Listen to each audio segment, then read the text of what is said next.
Welcome to Sharada corner. Baddena Sumati Shatakam గురించి చాలామందికి తెలుగు వారికి తెలియని వాళ్ళు ఉండరు. సుమతి పద్యాలు అందరి నోళ్లలో నాలుకల మీద నానుచూ ఉన్న పద్యాలు. ఈ సుమతి శతక రచయిత పేరు బద్దెన. ఇతను తెలుగు కవి.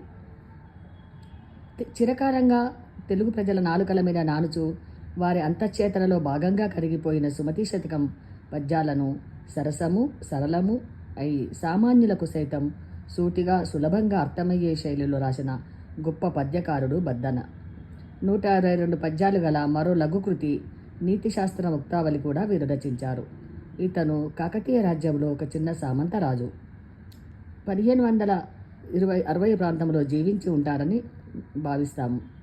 తిక్కనకు శిష్యునిగా భావిస్తారు ఇతన్ని. కమల్ హాసన, కవి బ్రహ్మ అనే బిరుదులు ఇతని ఉన్నాయి. సుమతి శతకం అసలు తెలుగు సాహిత్యంలో సుమతి శతకమునకు ఒక ప్రత్యేక స్థానము ఉన్నది.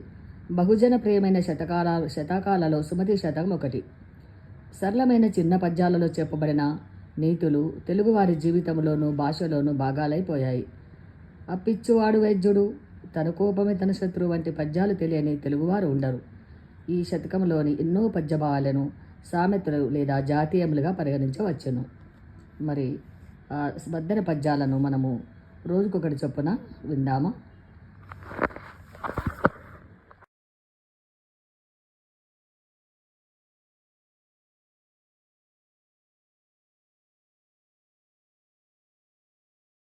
శ్రీరాముని దయచేతను నారూడి గసకల జనుల నౌరాయనగా ధారాళమైన నీతులు నోరూర గజవులు పుట్టి నొడివెద సుమతి.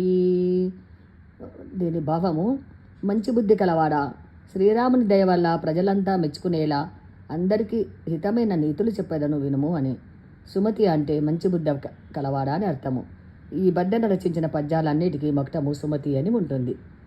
మరొక పద్యంతో తర్వాత కలుసుకుందాం.